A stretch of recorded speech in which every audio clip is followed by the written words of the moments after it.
Alhamdulillah Rabbil Alamin. Nahmaduhu wa nasta'inuhu wa nastaghfiruh. Wassalatu wassalamu ala asyrafil anbiya'i wal mursalin, Sayyidina wa nabiyyina wa habibina Muhammadin wa ala alihi wa ashabihi wa man tabi'ahu bi ihsanin ila yaumiddin, amma ba'd. Raditu billahi rabban wa bil islami dinan wa bi Muhammadin sallallahu alaihi wasallam nabiyya. Subhanallah walhamdulillah wa la ilaha illallah wallahu akbar wa la hawla wa la quwwata illa billahil aliyyil azim. Allahumma anta rabbi la ilaha illa anta khalaqtani wa ana 'abduka wa ana ala ahdika wa wa'dika mastata'tu. A'udzu bika min syarri ma sana'tu wa atubu laka bi ni'matika 'alayya wa atubu bi dhanbi faghfir li fa innahu la yaghfiru dhunuba illa anta. Hadirin kaum muslimin rahimakumullah, alhamdulillah kita panjatkan puji dan syukur kepada Allah Subhanahu wa taala atas segala curahan rahmat-Nya, karunia dan kebaikan-Nya kepada kita semua, terutama nikmat iman dan Islam. Nikmat sehat dan kesempatan di malam hari ini, pada malam Sayyidul Ayyam, kita semua bisa memenuhi panggilan Allah Ta'ala melaksanakan salat maghrib berjamaah. Mudah-mudahan setiap langkah kita di dalam kebaikan menjadi asbabul maghfirah, sebab ampunan dari Allah Subhanahu wa Ta'ala, dijadikan sebagai asbab rafa'id darajat, diangkatnya derajat kita, dan mudah-mudahan menjadi saksi yang terbaik di hadapan Allah Subhanahu wa Ta'ala. Salawat dan salam kita sampaikan kepada uswah hasanah kita, teladan kita yang mulia, baginda Nabi Muhammad sallallahu alaihi wasallam. Mudah-mudahan salawat dan salam kita untuk beliau kelak pada yaumul akhir kita mendapatkan syafaat dari Rasulullah Muhammad sallallahu alaihi wasallam. Allahumma salli wa sallim ala sayyidina Muhammad. Hadirin yang dirahmati dan dimuliakan oleh Allah Subhanahu wa taala, pada malam hari ini kita akan melanjutkan kajian kita dari kitab Al-Jami' yang ditulis oleh Imam Ibnu Hajar Al-Asqalani, seorang ulama dari mazhab Asy-Syafi'iyah yang beliau sangat dikenal dengan ahli hadisnya, yaitu bernama Ibnu Hajar Al-Asqalani rahimahullahu taala. Beliau berikutnya membahas mengenai keutamaan menebarkan kalimat salam. Rasulullah sallallahu alaihi wasallam bersabda, qala Nabi sallallahu alaihi wasallam, baginda Nabi sallallahu alaihi wasallam bersabda, la tadkhulul jannata hatta tu'minu wala tu'minu hatta tahabbu. Awala adullukum ala syai'in idza fa'altum tahabbtum afshus salam bainakum. Rawahu Muslim, hadis sahih diriwayatkan oleh Imam Muslim. Rasulullah sallallahu alaihi wasallam menyampaikan di dalam hadis yang mulia ini, la tadkhulul jannata hatta tu'minu. Tidaklah seorang akan meraih surga Allah Subhanahu wa taala hatta tu'minu, sehingga ia beriman kepada Allah. Jadi hatta di dalam hadis ini, di dalam ilmu nahwu disebut lil ghayah. Jadi artinya sampai. Jadi tidak mungkin orang mendapatkan al-jannah yang Allah Subhanahu wa taala kecuali setelah mereka beriman kepada Allah. Sehingga iman itu selalu dibarengi dengan amal soleh di dalam banyak ayat Al-Quran. Kita temukan misalnya di dalam surat Al-Asr, wal 'asri innal insana lafi khusrin illa alladziina amanu wa 'amilus shalihat.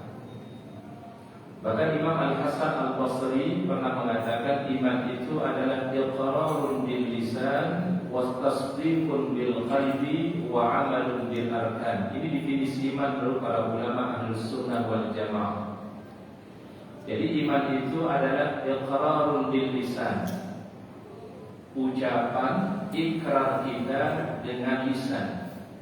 Berarti ucapan dua kalimat syahadat, asyhadu an la ilaha illallah wa asyhadu anna muhammadar rasulullah. Ini ikrar secara lisan. Ini rukun yang pertama daripada iman. Iqrarun bil lisan, kata Imam Al-Hasan Al-Basri.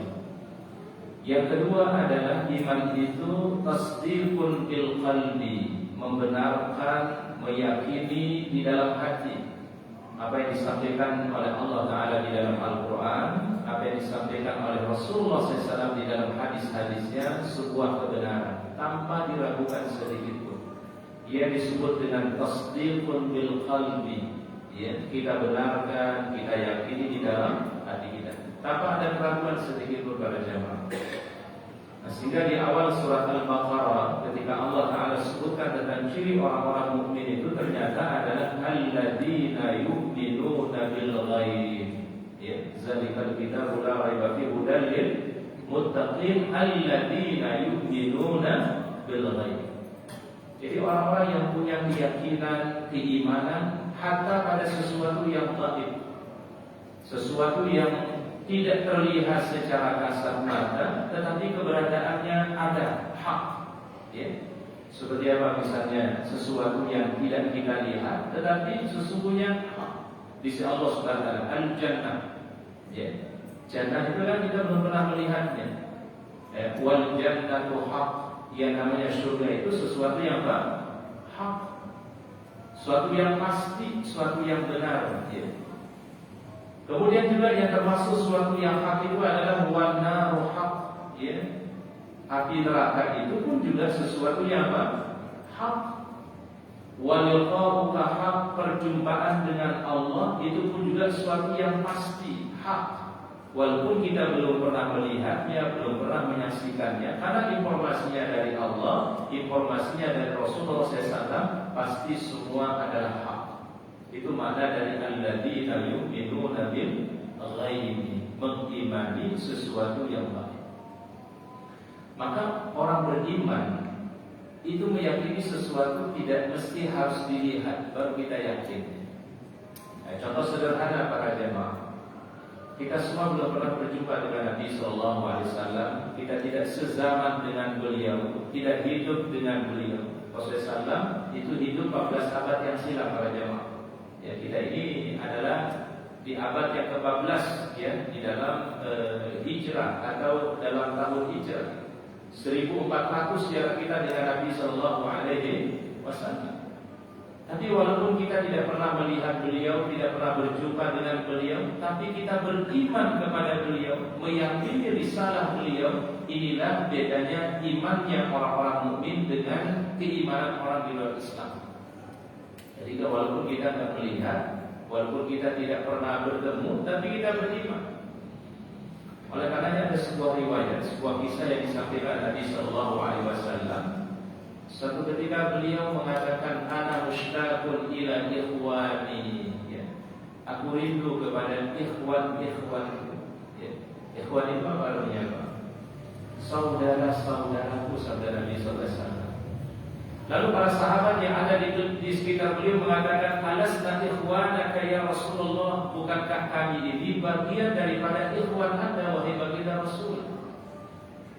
Jadi Rasul menjawab, antum ashabi, ya. Kalian itu adalah para sahabat. Jadi yang hidup di zaman beliau, yang menyaksikan beliau secara langsung disebut dengan as-sahabah, ya, para sahabat-sahabat. Lalu para sahabat bertanya lagi kepada beliau, wahai baginda Rasul, man ikhwanuka, siapa ikhwan Anda yang Anda selalu rindukan itu wahai baginda Rasul? Apa jawaban beliau para jemaah? Beliau mengatakan, man ada ba'dakum, orang yang datang setelah kalian. Jadi zaman atau kurun yang datang setelah kalian nanti. Lam yarani wa amana bi, mereka belum berjumpa denganku, belum melihat aku atau tidak melihat aku sabda Nabi, tapi mereka beriman kepadaku sabda Rasulullah Sallallahu Alaihi Wasallam. Ini yang sangat dirindukan oleh Rasulullah Sallallahu Alaihi Wasallam. Jadi walaupun kita belum pernah bertemu dengan beliau, belum pernah melihat wajah beliau, tapi kita beriman kepada beliau, mencintai beliau, membaca salawat kepada baginda Rasulullah sallallahu alaihi wasallam. Allahumma shalli wa sallim ala nabiyyina Muhammad. Ini luar biasa. Imannya orang mukmin itu berbeda dengan orang yang di luar Islam. Jadi walaupun tidak pernah melihat, belum pernah berjumpa, tapi kita meyakini apa yang disampaikan oleh baginda Rasulullah sallallahu alaihi wasallam. Bahkan lebih tegas lagi Rasulullah SAW mengatakan apa? Ya, beliau mengatakan Raghima ankum ri'in, atau dalam hadis beliau mengatakan berbahagialah seseorang, orang-orang yang bertemu dengan aku, kata beliau, dan beliau beriman kepada. Tapi Rasul sebutkan cuma sekali pada jemaah. Jadi berbahagialah orang yang berjumpa denganku, sabda Nabi, dan mereka beriman kepada. Ini berarti dimasukkan dalam generasi zaman para sahabat. Tapi Rasul sebutkan cuma sekali sebagai bentuk ujiannya. Tapi Rasulullah SAW mengatakan sungguh berbahagialah, sungguh berbahagialah, dan sungguh berbahagia. Siapa mereka itu, kata Rasulullah SAW? Orang-orang yang belum pernah melihat aku, kata beliau, tapi beriman kepada. Maka di hadis tadi yang dikutip oleh Imam Ibnu Hajar Al-Asqalani mengatakan apa? La tadkhulul jannata hatta tu'minu. Jadi tidak mungkin orang sampai kepada al-jannahnya Allah sampai dia itu beriman kepada Allah Subhanahu wa taala. Dan iman inilah yang menjadikan seorang itu terpilih, istimewa di hadapan Allah Subhanahu wa taala. Jadi kalau karena bukan iman, para jamaah tidak ada artinya. Ya, kalau bukan karena iman, seorang tidak punya nilai apapun di hadapan Allah Subhanahu wa taala. Sayyidina Umar bin Khattab ketika beliau memeluk Islam dengan sebelum memeluk Islam, beliau mengatakan adalah saya akan mulia atau saya dimuliakan oleh Allah bukan karena apa-apa, tapi karena Islam yang Allah Ta'ala berikan.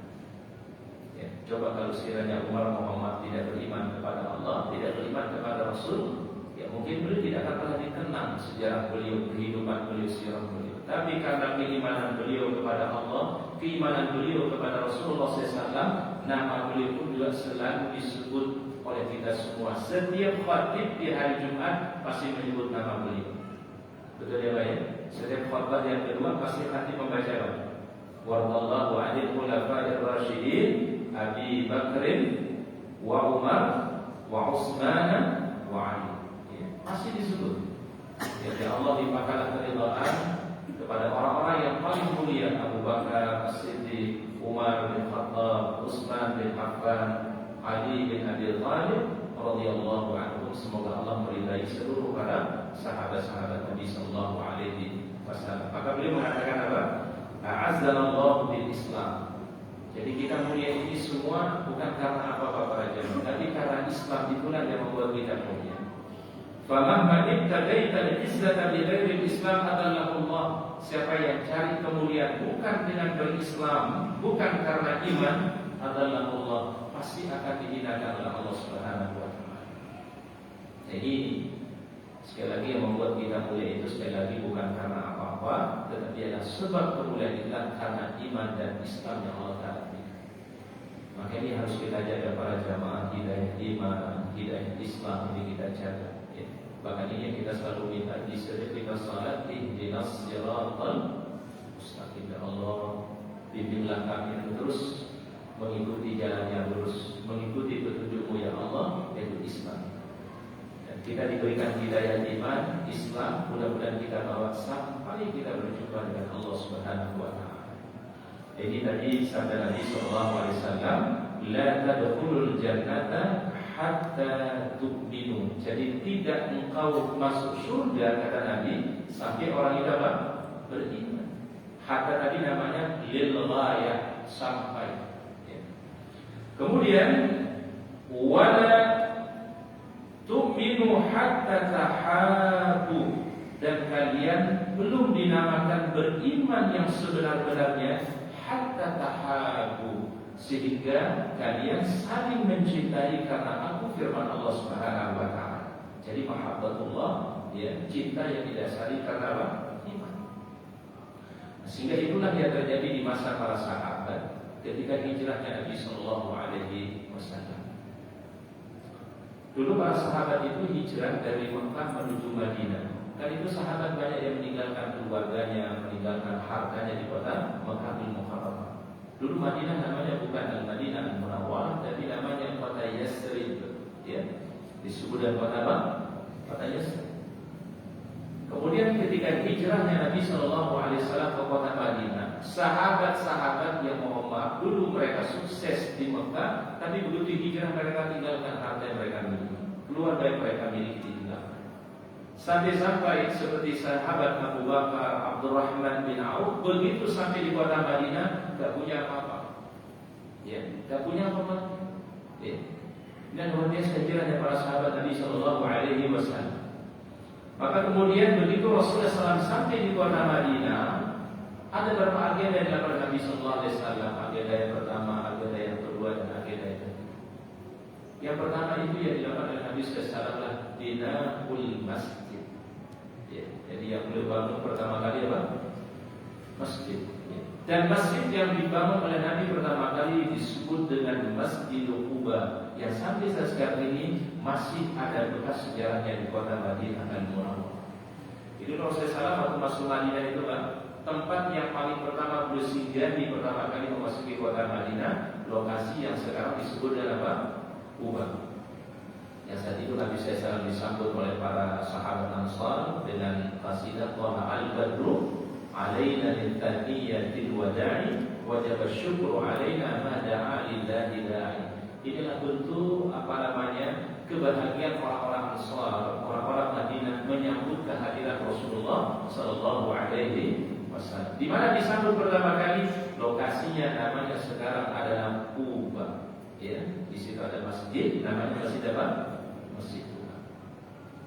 Ini adalah yang paling pertama dibangun oleh Nabi SAW. Bahkan sampai Al-Quran mengatakan la masjidun ussisa ala taqwa min awwali yaumin ahaqqu an taquma fi. Ya, jadi masjid yang dibangun atas dasar ketakwaan kepada Allah, dibangun atas keimanan kepada Allah Ta'ala. Karena di zaman Nabi kan ada masjid namanya Masjid Dirar. Ya, masjid apa namanya Pak? Masjid Dirar. Ini masjid ingin menyaingi masjidnya Rasulullah SAW, Masjid Quba. Ya, dibuat oleh orang munafik saat itu. Ya, di saat Nabi SAW sedang mengumpulkan kekuatan di kota Madinah, dibangun masjid namanya Masjid Dirar. Ya. Dirar itu apa artinya dirar Pak? Dari kata doror. Doror itu apa ya doror? Apa ya doror Pak? Mudarat itu apa ya mudarat? Apa ya mudarat? Ini istilah kita dengar pada zaman ini apa artinya Pak? Mudarat itu apa artinya Pak? Berbahaya. Ya. Masjid yang sudah dibangun Masjid Quba, tapi ada yang membuat masjid Masjid Dirar, ingin menandingi masjid Nabi Sallallahu Alaihi Wasallam. Maka itu berbunyi apa? La masjidun ussisa ala taqwa min awwali yaumin ahaqqu an taquma fihi rijalun yuhibbuna an yatatahharu wallahu yuhibbul mutahhirin. Ya, jadi Masjid Quba itu sampai disebut dalam Al-Quran ussisa ala taqwa, dibangun atas dasar apa? Keimanan, ketakwaan. Bukan untuk menyaingi Masjid Rasulullah SAW atau menyaingi Masjid Quba. Ya. Masjid yang ingin menyaingi Masjid Quba itu namanya Masjid Dirar, dibangun oleh orang bernama Abdullah bin Ubay bin Salul, tokoh munafik yang ada di kota Madinah. Akhirnya yang pertama dibangun Nabi Sallallahu Alaihi Wasallam itu pembangunan masjid. Setelah beliau bangun masjid, yang kedua adalah Nabi SAW mu'akhad bainal muhajirin wal ansar, mempersaudarakan antara muhajirin dan ansar. Sahabat Abu Bakar dari Mekah dipersaudarakan dengan sahabat dari Madinah. Sahabat Umar dari Mekah dipersaudarakan dengan sahabat dari Al-Ansar yang ada di Madinah. Sahabat Utsman dipersaudarakan dengan sahabat Ansar. Sahabat Ali dipersaudarakan dengan sahabat Ansar. Dan demikian seterusnya. Sampai ada seorang sahabat Abdurrahman bin Auf dipersaudarakan oleh seorang sahabat namanya sahabat Ar-Rabi', ya, dipersaudarakan oleh Rasulullah SAW dengan Abdurrahman bin Auf.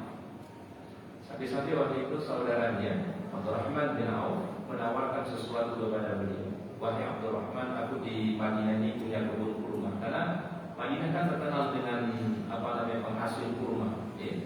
Dan sahabat Ar-Rabi ini punya kebun kurma yang luas di kota Madinah. Dan dia berkata kepada saudaranya Abdurrahman bin Auf, "Wahai saudaraku, alhamdulillah aku punya kelebihan. Setelah kita dipersaudarakan oleh Nabi Sallallahu Alaihi Wasallam, kita bagi dua ini kebun ini, separuh untukku dan separuh untuk anda, wahai Abdurrahman bin Auf." Tapi rupanya Abdurrahman menolak para jemaah. Ya. Jadi justru Abdurrahman minta supaya dia dikasih modal untuk berdagang di kota Madinah. Ya, makanya orang yang menguasai pasar pertama kali di kota Madinah itu sahabat siapa? Abdurrahman bin Auf radhiyallahu anhu. Mu'akhad, dipersaudarakan oleh Nabi Sallallahu Alaihi Wasallam. Dan inilah sebenarnya prinsip keimanan itu para jemaah. Mahabbah, ya, ukhuwah, itu adalah prinsip iman sebenarnya. Di surat Al-Hujurat, di ayat yang 10 Allah Taala firmankan, "Innamal mu'minuna ikhwatun." Ya. Orang-orang mukmin itu adalah dia berukhuwah karena Allah. Ya. Disebut pakai kata innama. Innama itu dalam ilmu nahwu namanya adatul hasr, menunjukkan membatasi. Jadi ciri mukmin itu, ciri orang beriman itu adalah terbangun ukhuwah yang kuat. Makanya ayatnya berbunyi innamal mu'minuna ikhwatun. Rasulullah SAW pernah menceritakan para jemaah dalam sebuah hadis sahih. Jadi beliau sedang duduk dengan para sahabat. Tiba-tiba beliau mengatakan, nanti pada hari kiamat itu ada orang-orang yang Allah Ta'ala tinggikan ke derajat mereka. Laisa minal anbiya wala syuhada. Mereka itu bukan para nabi dan juga mereka bukan orang syahid. Tapi kedudukan mereka ini adalah dimuliakan oleh Allah, diangkat derajatnya oleh Allah, bahkan sampai kedudukan mereka diirikan oleh para nabi dan rasul. Ini orang biasa, ya? Orang biasa tetapi derajatnya ditinggikan, dimuliakan oleh Allah Subhanahu wa Ta'ala. Lalu para sahabat bertanya kepada beliau, kepada Rasulullah, "Man hum ya Rasulullah?" Ya. Siapakah mereka itu wahai baginda Rasul? Apa kata beliau? Al-mutahabbuna lillah, orang-orang yang saling mencintainya karena Allah. Wal mutajalisuna fillah, orang yang berkumpulnya adalah karena Allah. Berkumpul dalam majelis ilmu, berkumpul dalam majelis ta'lim, dalam majelis zikir, adalah karena Allah Subhanahu wa Ta'ala. Wal mutasabiruna fillah, kata Nabi, dan orang-orang yang saling berkunjung berziarahnya karena Allah Subhanahu wa Ta'ala. Ini yang akan diangkat derajatnya nanti pada hari kiamat. Bahkan mereka berada di atas mimbar-mimbar dari cahaya yang kedudukan mereka diirikan oleh para nabi dan rasul. Nah, itu yang kedua yang Nabi SAW ketika hijrah, yaitu mempersaudarakan bainal muhajirin wal ansar. Ini kan kalau kita baca dalam sirah Nabawi. Yang ketiga yang dilakukan oleh Rasulullah SAW, al-mu'ahadah bainal muslimin wa ghairal muslimin. Jadi ada satu perjanjian. Ini dikenal dalam sejarah dengan sebutan piagam kota Madinah. Piagam apa? Madinah.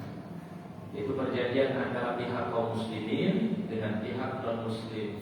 Bagaimana mereka berada dalam sebuah daulah, dalam sebuah wilayah, yang saling mensupport, saling menghargai satu dengan yang lainnya. Dan ketika mereka berada di bawah naungan Islam, diberikan hak yang sama seperti diberikan hak kepada muslim. Maka Rasul mengatakan, "Man adza bimiyan faqad adzani," kata Rasul. Siapa yang menyakiti kafir dhimmi, maka berarti dia telah menyakiti aku, kata Rasul. Karena hak mereka sama di dalam daulah Islam. Itu dijamin hak itu para jemaah itu ketika Rasul membuat satu piagam namanya piagam Madinah. Dan itu baru pertama kali dalam sejarah para jemaah ada piagam yang memberikan jaminan keselamatan hak bagi setiap individu, muslim ataupun non muslim dalam sebuah wilayah. Hebat ya Rasulullah. Ya, kalau Muhammad sekarang PBB punya prinsip-prinsip hak asasi manusia, Rasul itu sudah punya konsep lebih awal, ya. Di dalam satu piagam namanya piagam apa? Piagam Madinah Al-Munawwarah. Siapa yang meletakkan pertama kali? Baginda Nabi Sallallahu Alaihi Wasallam. Jadi Rasul itu bukan hanya seorang nabi saja para jemaah, ya, bukan hanya seorang Rasul, bukan hanya seorang nabi saja, tapi beliau menjadi pemimpin umat. Itu Nabi Sallallahu Alaihi Wasallam. Jadi kalau kita memahami lebih sederhana sepertinya Rasulullah hanya sebagai nabi saja, sebagai rasul saja. Tapi ternyata tidak. Beliau adalah selain nabi, selain rasul, juga beliau seorang qaidul ummah, ya? Pemimpin umat. Itu Nabi Sallallahu Alaihi Wasallam. Bahkan kepemimpinan beliau itu para jamaah tidak pernah tergantikan kecuali di akhir-akhir hayat beliau. Coba Nabi SAW baru digantikan dari imam masjid, imam mengimami kaum muslimin itu Pak, hanya pas akhir-akhir kehidupan beliau. Siapa yang menggantikan beliau jadi imam di akhir kehidupan beliau? Siapa? Sahabat siapa? Abu Bakar As-Siddiq. Jadi beliau itu adalah pemimpin agama, pemimpin umat, dan juga pemimpin negara itu Nabi Sallallahu Alaihi Wasallam. Jadi itulah mungkin salah satu hikmahnya Pak, kenapa Rasul dijadikan uswah hasanah, ya, dalam semua aspek kehidupan, bukan hanya masalah ibadah saja, bukan masalah ibadah mahdoh saja, dalam semua aspek kehidupan ada pada Rasulullah Sallallahu Alaihi Wasallam. Yang jadi pedagang, jadi pebisnis, ada akhlaknya dari Nabi Sallallahu Alaihi Wasallam. Karena beliau sebelum jadi nabi jadi apa Pak? Apa profesi beliau Pak? Pedagang, ya. Yang mohon maaf, yang beternak, yang punya profesi peternakan. Ada contoh dari Nabi Sallallahu Alaihi Wasallam, ya, belum pernah beternak Nabi Sallallahu Alaihi Wasallam. Jadi memang laqad kana lakum fi Rasulillahi uswatun hasanah, itu bukan pada masalah ibadah saja para jamaah, tapi dalam semua aspek kehidupan. Maka perlu dijadikan Nabiur Rahmah, Nabi yang menjadi rahmat untuk seluruh alam semesta. Jadi hadirnya Nabi SAW, diangkatnya menjadi Nabi, itu mendatangkan manfaat sebagai masyarakat, bukan hanya untuk kita saja, mungkin tidak, seluruh umat manusia mendapatkan rahmat dari baginda Rasulullah Sallallahu Alaihi Wasallam. Itu yang disebut dengan laqad kana lakum fi Rasulillahi uswatun hasanah. Jadi bukan dalam masalah aspek ibadah saja, tapi semua aspek kehidupan. Itu sudah dicontoh dari siapa? Maka beliau itu berdakwah itu 23 tahun ya. 13 tahun di kota Mekah dan 10 tahun di kota Madinah. Dan begitu beliau sudah atau menjelang wafat beliau, turunlah ayat Al-Yawma akmaltu lakum dinakum wa atmamtu alaikum ni'mati wa raditu lakumul Islam dinan. Bahkan sebelum beliau wafat di haji wada beliau mengatakan la fadla li arabiyyin ala abjamiyyin ala abyad ala aswad illa bittaqwa. Itu beliau kasih prinsip-prinsip Pak sebelum wafat. Dan para sahabat itu merasa kalau Nabi itu sebentar lagi akan wafat. Karena dari nasihat haji wada itu sahabat sudah punya kayak punya feeling gitu Pak ya. Ini adalah nasihat terakhir Nabi sallallahu alaihi wasallam. Ini adalah pesan-pesan terakhir Nabi sallallahu alaihi wasallam. Itu namanya wasiat hajjil wada namanya. Haji lah. Makanya sahabat itu luar biasa tersentuh dengan Nabi Sallallahu Alaihi Wasallam. Apalagi setelah turun apa ayat tadi apa tadi? Al-yawma akmaltu lakum dinakum wa atmamtu alaikum ni'mati wa raditu lakumul Islam dinan. Berarti Islam ini Allah Taala sudah sempurnakan, diberikan nikmat oleh Allah Taala. Dalam kabilah, ya, Islam itu sebagai agama kita. Nah ini yang dimasukkan oleh hadis tadi, wala tu'minu hatta tahabbu. Tidak dinamakan orang itu mukmin yang sejatinya kata Nabi hatta tahabbu, sehingga mereka saling mencintai karena Allah. Kemudian beliau melanjutkan hadisnya, awala adullukum ala syai'in idza fa'altum tahabbtum. Maukah aku beritahukan kepada kalian, sabda Nabi, ada sesuatu yang bisa menumbuhkan rasa cinta, kata Nabi. Apa yang bisa menumbuhkan rasa cinta di antara kaum muslimin? Afsus salam bainakum. Biasakan tegur sapa dengan ucapan assalamualaikum. Ya, jadi kita jangan sampai begitu ucapin salam baru jemaah. Ya, kita Rasul memberikan kita satu contoh, kalau ingin tumbuh rasa cinta, mahabbah di antara kaum muslimin, afsus salam bainakum. Sebarkan kalimat apa? Assalamualaikum. Ya. Kita tidak perlu lihat dia dari mana atau dari dari majelis taklim mana. Asal kita dia seorang mukmin, seorang muslim, kita ucapkan assalamualaikum. Jadi prinsip yang telah diberikan oleh baginda Nabi Sallallahu Alaihi Wasallam. Maka salam ini para jamaah hebatnya adalah langsung diambil dari nama Allah. Betul nggak? Salah satu Asmaul Husna itu apa, Pak? Salah satu Asmaul Husna apa? As-salam kan? Ya. Apa doa kita habis salat? Allahumma antas salam wa minkas salam wa ilaika ya'udus salam fa hayyina rabbana bis salam wa adkhilna al-jannata darus salam tabarakta ya dzal jalali wal ikram. Kalau mau baca yang pendek ada Allahumma antas salam wa minkas salam tabarakta ya dzal jalali wal ikram. Dan doa ini juga para jamaah ternyata dibaca setiap orang memasuki Masjidil Haram sebelum memulai tawaf, melihat Ka'bah terlebih dahulu, baca kalimat itu. Allahumma antas salam wa minkas salam tabarakta ya dzal jalali wal ikram. Ketika melihat Ka'bah, menatap Ka'bah. Jadi memang ada anjuran tadi kalau sebelum tawaf dia langsung tawaf, Pak. Tapi lihat dulu, tatap dulu Ka'bah sebagai bentuk kerinduan kita kepada rumah Allah Subhanahu wa taala. Dan itu selalu Rasul lakukan, Pak. Sebelum tawaf, beliau selalu melihat apa dulu, Pak? Ka'bah. Sembari baca doa tadi. Allahumma antas salam wa minkas salam wa ilaika ya'udus salam fa hayyina rabbana bis salam wa adkhilna al-jannata daras salam tabaraka ya dzal jalali wal.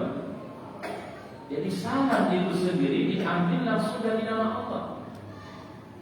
Ini kan berarti satu yang paling istimewa, ya, sampai-sampai diambil langsung dari nama Allah, As-Salam. Oleh karenanya ada sebuah riwayat, ada seorang sahabat itu pernah menyebutkan kayak ucapan di dalam sholatnya itu menyebutkan ucapan Assalamu ala Allah, Assalamu ala Jibril, Assalamu ala Mikail, Assalamu ala Israfil dan seterusnya. Ditegur oleh Nabi SAW. Lalu diajarkan yaitu doa tahiyyat akhir atau tasyahhud akhir. At-tahiyyatu lillah wassalawatu wattayyibat. Assalamu alayka ayyuhan nabiy wa rahmatullahi wa barakatuh. Assalamu alayna wa ala ibadillahis shalihin. Pas kita salat ini disebutkan salam berapa kali? Nah, apa makna salam ini? Kalau para ulama di antaranya Imam Ibnu Qayyim al-Jauzi, kemudian Imam Al-Ghazali mengatakan kalimat salam ini memiliki beberapa makna. Pertama, salam itu maknanya adalah yaitu ar-rahmah, ya, kebaikan, kemuliaan. Itu makna apa? Salam. Tadi di saat kita ucapkan Allahumma antas salam wa minkas salam wa ilaika ya'udus salam, berarti kita mengharap apa? Rahmat, kebaikan, kemuliaan dari Allah Subhanahu wa taala. Makna salam yang kedua adalah salam itu maknanya adalah menghadirkan kebermanfaatan dan menghindarkan hal yang bisa membawa kepada bahaya. Itu disebut dengan salam. Makanya Islam itu disebut apa? Dinul Islam, dari kata salam. Ya. Islam itu dari kata apa? Salam. Menghadirkan kebahagiaan, menghadirkan kemuliaan, ya. Jadi sehingga Islam itu dimanapun dia akan memberikan dampak positif sebenarnya. Dimanapun dia berada, ya. Kalau para ulama mengatakan mukmin itu seperti nahl, ya. Nahl itu apa maknanya? Seperti lebah, ya. Yang namanya lebah itu adalah pertama selalu mengeluarkan yang manis, yang bagus-bagus. Ya, ucapannya, perbuatannya, sikapnya itu adalah manis, ya. Kemudian yang lebah, kata para ulama yang kedua, lebah itu dimanapun berada tidak akan pernah membuat mudarat, ya. Selalu menghadirkan apa? Kebermanfaatan. Itu salam, itu dari mana salam sebenarnya kata para ulama, ya. Kemudian yang ketiga yang namanya lebah itu adalah dia tidak akan pernah mengganggu orang. Ya, tidak pernah mengganggu orang. Tapi apabila diganggu kehormatannya, diganggu agamanya, maka dia akan menjaga kehormatan agama. Ini jadi prinsip seorang mukmin kata para ulama. Al-mu'min kan akal, ya. Jadi mukmin itu ibaratnya seperti apa? Seperti lebah. Ya. Jadi kalau mungkin kehormatan kita mungkin yang di dilecehkan, dan itu besar dampaknya. Tapi ketika agama yang dilecehkan, syariat Allah Ta'ala yang diceritakan, setiap mukmin harus membela. Itu makanya kata para ulama, al-mu'min kan nahal, ya. Orang mukmin itu seperti apa? Seperti itu, Pak. Itu diambil dari kata-kata tadi, Allahumma antas salam wa minkas salam wa ilaika ya'udus salam fahayyina rabbana bis salam wa adkhilna jannata dar salam tabarakta ya zal jalali wal ikram. Apa makna Allahumma antas salam? Ya Allah, Engkau yang Maha memberi keselamatan, kebahagiaan, rahmat, kemuliaan. Jadi kalau diterjemahkan banyak sekali terjemahannya, Pak. Rahmat, kebahagiaan, kasih sayang, itu sudah masuk dalam kata apa? Salam. Jadi rupanya apa, kalau kita mau terjemahkan nama Allah Asmaul Husna itu, ini bahasa Indonesia tidak cukup, Pak. Tidak cukup untuk menerjemahkan satu kata itu, tidak cukup. Kosakata yang kita pakai itu tidak cukup untuk membahasakan kata salam itu, membahasakannya luas sekali, Pak. Ya, ini memang kelebihan nama Allah Ta'ala. Ya. Allahumma antas salam, Engkau yang Maha memberi apa? Keselamatan. Wa minkas salam, dan darimu ya Allah datangnya segala keselamatan. Kalau bukan karena iman dan Islam, kita tidak akan mendapatkan keselamatan. Fahayyina rabbana bis salam, ya Allah hidupkan kami dengan kebaikan, dengan keselamatan, dengan iman ini ya Allah. Fahayyina rabbana bis salam wa adkhilna al-jannata daras salam. Ya Allah, masukkanlah kami semua di dalam al-jannah. Dan surga itu disebut apa? Darussalam, tempat yang membahagiakan, tempat yang penuh dengan kemuliaan, disebut dengan Darussalam. Ya. Makanya Gontor itu kasih nama pesantrennya apa? Darussalam, Mahat Gontor Darussalam. Ini namanya fabulan namanya. Memohon kebaikan, memohon keberkahan yang mudah-mudahan siapa saja yang berada di situ Allah Ta'ala memberikan kemuliaan, ya, kebaikan, yang disebut Mahat Darussalam. Itu juga sebabnya pendiri Gontor itu kasih nama Mahatnya itu pesantrennya Darussalam. Ya, Gontor Darussalam. Makanya masalah salah satu keberkahannya Gontor itu punya alumni banyak sekali. Ya, tersebar di mana-mana. Bahkan punya cabang di seluruh Indonesia. Ya. Ini keberkahan dari pendirinya, keberkahan dari muasisnya. Ya. Oleh karenanya salah satu keberkahan itu juga, ya, setiap nama itu kan kita jadikan doa sebenarnya, ya. Sehingga kenapa Rasul kalau memberikan nama disuruh kita kasih nama-nama yang baik, ya, dengan harapan mudah-mudahan nama itu bagian daripada doa keberkahan yang Allah Ta'ala berikan. Jadi pendiri Gontor itu sampai punya punya niat, punya cita-cita besar. Ya, kalau bisa yang keluar dari situ itu anak alumni itu adalah orang yang punya misi besar untuk Islam. Di situ bahasa Arabnya benar-benar digembleng. Ya, dulu pesantren pada umumnya belum kenal bahasa Arab. Yang paling pertama memperkenalkan itu adalah Gontor. Ada dua pesantren tua di Indonesia, Darussalam. Fahayyina rabbana bisalam wa adkhilna al-jannata darassalam. Tabarakta ya zal jalali wal ikram. Ya Allah, Engkau yang Maha Mulia dan Engkau yang Maha penuh dengan kebaikan. Baik, hadis yang berikutnya, hadis yang kedua dari Rasulullah sallallahu alaihi wasallam, man qala la ilaha illallah wahdahu la syarika lahul mulku wa lahul hamdu wa huwa ala kulli syai'in qadir fi yawmin mi'ata marrah. Barang siapa yang mengucapkan kalimat la ilaha illallah wahdahu la syarika lah, tidak ada Tuhan kecuali Allah, Dia yang Maha Esa, tidak ada sekutu baginya. Lahul mulku, baginya segala kerajaan, wa lahul hamdu, baginya segala pujian, wa huwa ala kulli syai'in qadir. Ini dibaca sebanyak berapa kata Nabi? Fi yaumin mi'ata marrah. Dibaca sebanyak berapa? 100 kali. Maka keutamaan yang Allah Ta'ala berikan, kanat lahu adla asyra riqabin. Pertama, Allah Ta'ala memberikan kebaikan yang setara seperti memerdekakan 10 budak. Ini fadilah yang pertama. Wa kutibat lahu mi'atu hasanah. Allah Ta'ala tulis baginya 100 kebaikan. Wa muhiyata anhu mi'atu sayyi'at, Allah Ta'ala hapus darinya 100 kesalahannya. Wa kanat lahu hirdan minasyaitan yawma dzalika hatta yumsi. Jadi dia akan dijaga dari pagi hari sampai pada sore hari, kata Nabi SAW. Kalau orang ucapkan apa? La ilaha illallah wahdahu la syarika lah, lahul mulku wa lahul hamdu wa huwa ala kulli syai'in qadir. Ini zikir yang mulia, zikir yang diajarkan oleh Rasulullah SAW.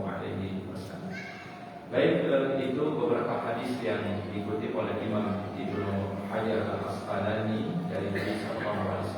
Mudah-mudahan ini beberapa hadis yang mulia ini kita ambil fadilah, kita ambil keutamaannya, dan mudah-mudahan kita dimudahkan untuk mengamalkan hadis atau petunjuk Rasulullah Sallallahu Alaihi Wasallam. Wallahu a'lam bishawab. Mungkin nanti kita azan dulu, dengan azan baru kita lanjutkan mungkin sesi tanya jawab bila ada pertanyaan atau nanti kesimpulan.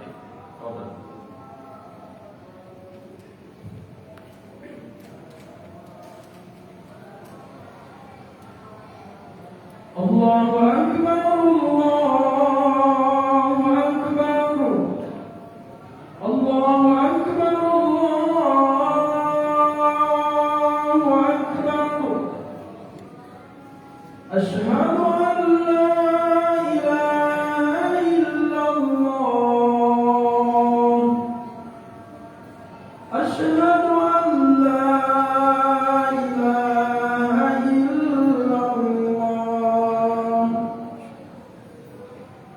أشهد أن محمدا رسول الله أشهد أن محمدا رسول الله حي على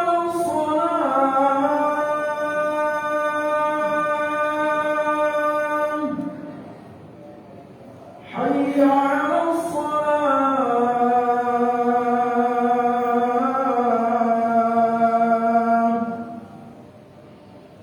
حي على الفلاح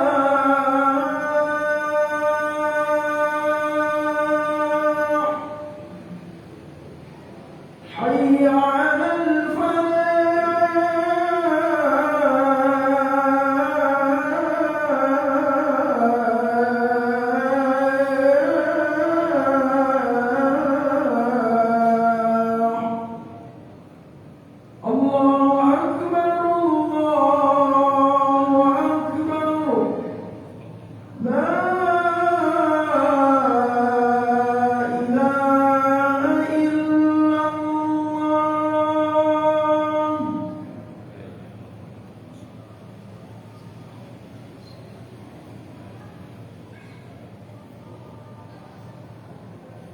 Baik, para jemaah yang dirahmati Allah Subhanahu wa Ta'ala, mungkin kita kasih kesimpulan terlebih dahulu sebelum nanti kita buka sesi tanya jawab. Ibnu Hajar Al-Asqalani tadi mengutip beberapa hadis dari Nabi Sallallahu Alaihi Wasallam.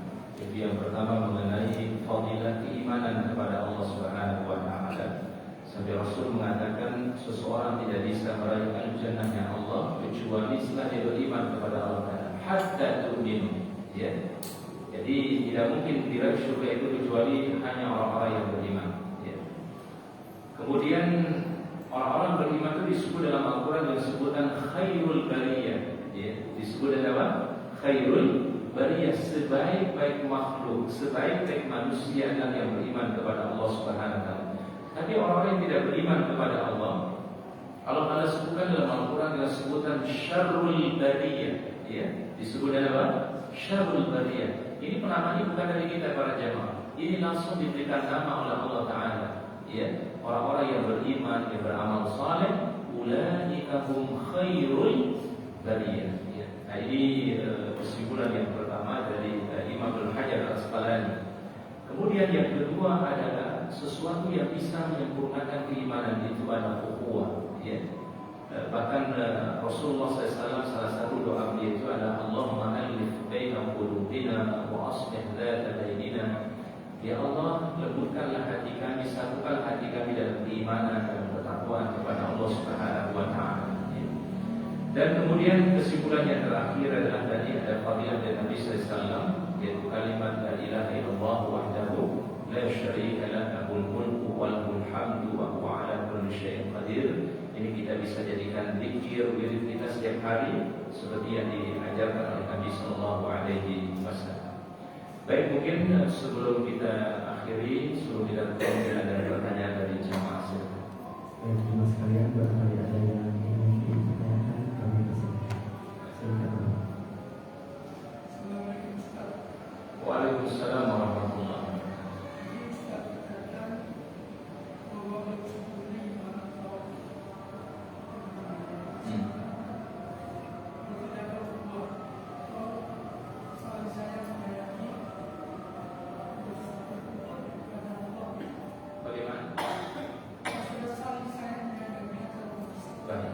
Bagaimana bentuknya?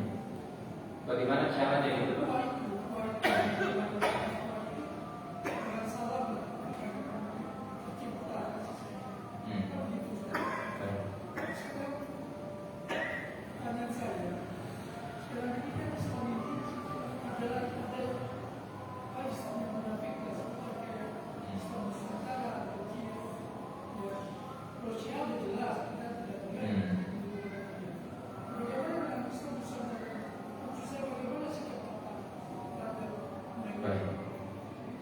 Wallahu a'lam bishawab. Para jemaah, di dalam Islam itu ada hal yang usuli, ada furu'i namanya. Jadi kalau kita belajar agama itu ada hal-hal yang prinsip dalam Islam disebut dengan usul.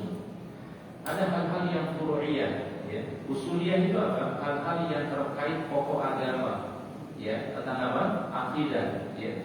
Walaupun nanti dalam bahasan akidah ada sedikit perbedaan para ulama. Ada hal-hal yang furu'iyah dalam akidah itu sebenarnya ada perbedaan para ulama. Tapi hal yang prinsip di dalam Islam yang terkait tentang akidah, ya, keimanan kepada Allah, keimanan kepada Rasul, keimanan kepada yaumul akhir, keimanan kepada takdir qada qadar Allah Subhanahu wa taala, itu kan harus sama persepsi kita.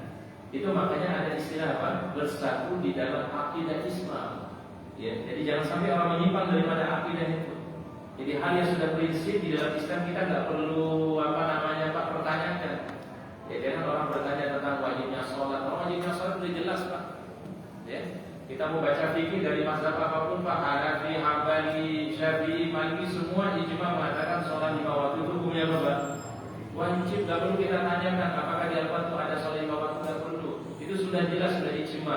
Ini namanya masalah prinsip, usuliyah namanya. Tapi ada yang istihadiyah, furu'iyah, fiqhiyah, hal-hal yang sifatnya furu'iyah, ya, hal-hal yang sifatnya masih ada ruangan khilaf di antara para ulama. Contoh misalnya bacaan basmalah dijaharkan, disirkan, itu furu'iyah para jemaah, ya. Kemudian misalnya ketika sholat subuh ada yang qunut, ada yang tidak qunut, itu furu'iyah namanya. Ya, itu bukan masuk dalam masalah usuliyah. Itu yang kita banyak diberikan toleransi di antara kaum muslimin, ya. Bahkan dikenal dalam Ahlus Sunnah itu ada 4 mazhab, ya. Ada mazhab Al-Hanafi, ada mazhab Al-Maliki, mazhab Asy-Syafi'i, dan mazhab Al-Hambali. Ada lagi satu mazhab sudah jarang disebut, namanya Daud Al-Zahiri. Mazhab Zahiriyah ada dalam Ahlus Sunnah wal Jamaah. Dan ini ruangan perbedaannya ini tidak diberikan keleluasan. Tapi apabila orang sudah menyentuh hal yang akidah, hal yang sangat prinsip dalam Islam, adalah kita gunakan ada prinsip namanya al-wala dan al-bara. Wala itu artinya loyalitas. Loyalitas kita kepada orang yang beriman, ya, keimanan kita sama, akidah kita sama, ya. Kemudian tetapi bertoleransi di dalam masalah apa? Fiqhiyah. Dan ini memang membutuhkan kedewasaan di dalam sikapi yang sifatnya furu'iyah, istihadiyah. Jangan perbedaan fikih itu dianggap seperti perbedaan akidah yang problem, Pak. Ya. Tetapi yang tadi mungkin Ayahanda sampaikan itu, memang itu sudah masuk pada wilayah namanya usuliyah. Itu sudah menyentuh wilayah yang prinsip. Nah itu yang memang kita tegas ya kepada orang-orang yang menyelisih akidah, menyelisih daripada tauhid. Ini harus kita tegas. Tapi masalah furu'iyah ijtihadiyah itu disitulah kita diberikan keluasan untuk saling menghormati, saling memahami, saling menghargai. Tapi kalau yang sudah akidah, yang prinsip dalam Islam, itu tidak boleh kita berwala, ya. Tapi di situ ada balak. Makanya ada hadis dari Nabi berupa mencintai karena Allah, ya. Benci karena Allah, ya. Memberi karena Allah, tidak memberi juga karena Allah. Apa istakbalan iman? Jadi orang beriman seperti itu sudah dikasih panduan oleh Nabi Sallallahu Alaihi Wasallam. Ya. Nah, jangan masalah kuliah yang kemudian kita jadi ramai. Ya. Ada yang akidah itu yang paling penting sebenarnya. Hal yang bersih dalam Islam. Ya. Tentang ijma ulama itu harus kita pahami. Ya. Nah, sehingga kalau dalam kajian tinggi itu kan dari itu ada Al-Quran, ada dalil, ada hadis. Apa yang ketiga namanya? Ijma ulama. Ya, nanti ada kias.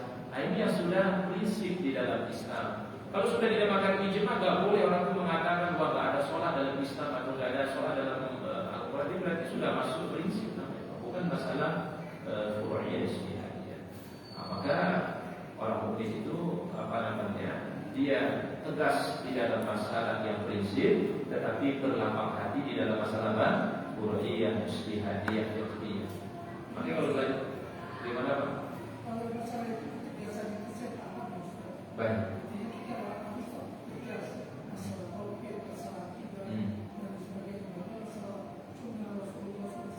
Baik. Masalahnya ini adalah dalam kesalahan kita. Kita kan tidak terlepas dalam kehidupan sosial. Ada interaksi kadang-kadang. Nah, bagaimana Pak? Problem musibah, apa kita wajib membantu dia juga atau bagaimana? Soal Baik. Ya, Ustaz paham pertanyaan. Gini. Di zaman Nabi SAW ada orang-orang yang terindikasi dengan munafik. Sudah dia ya.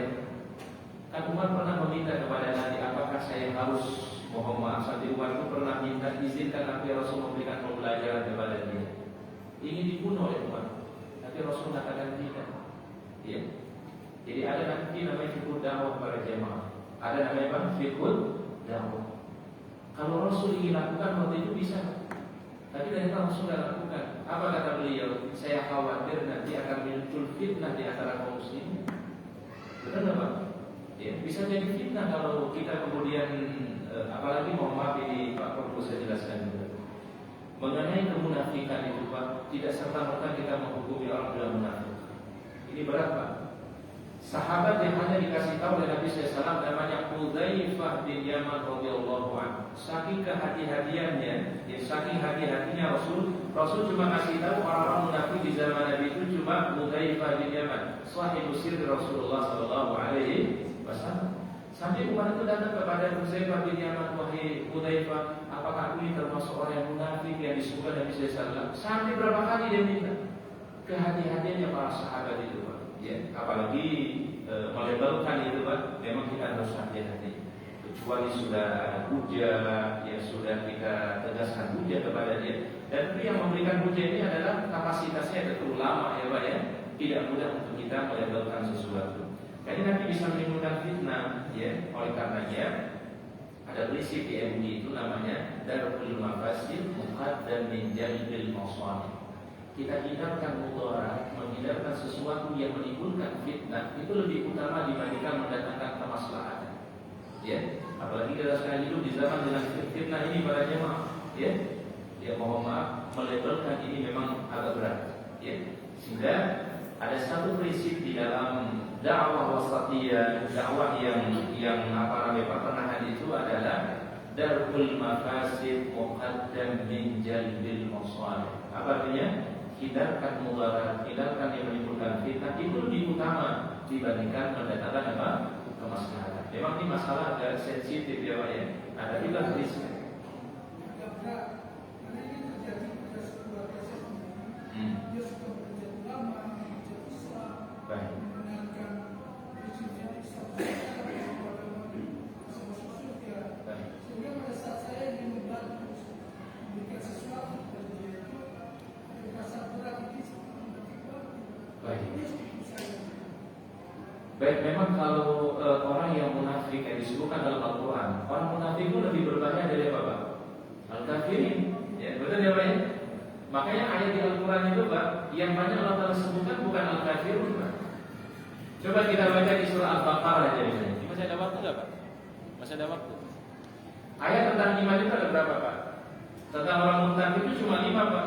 Ya, alif lam mim zalikal kitabul la raiba fihi hudan lil muttaqin. Sampai ulaika ala hudan min rabbihim wa ulaika humul muflihun. Itu ayatnya cuma berapa Pak? 5. Berikutnya tentang al-kafirun, ya. Itu disebut cuma 2 ayat. Innal ladzina kafaru sawa'un 'alaihim a'anzarhum. Dan ayat berikutnya khatamallahu 'ala qulubihim wa 'ala sam'ihim. Cuma 2 ayat.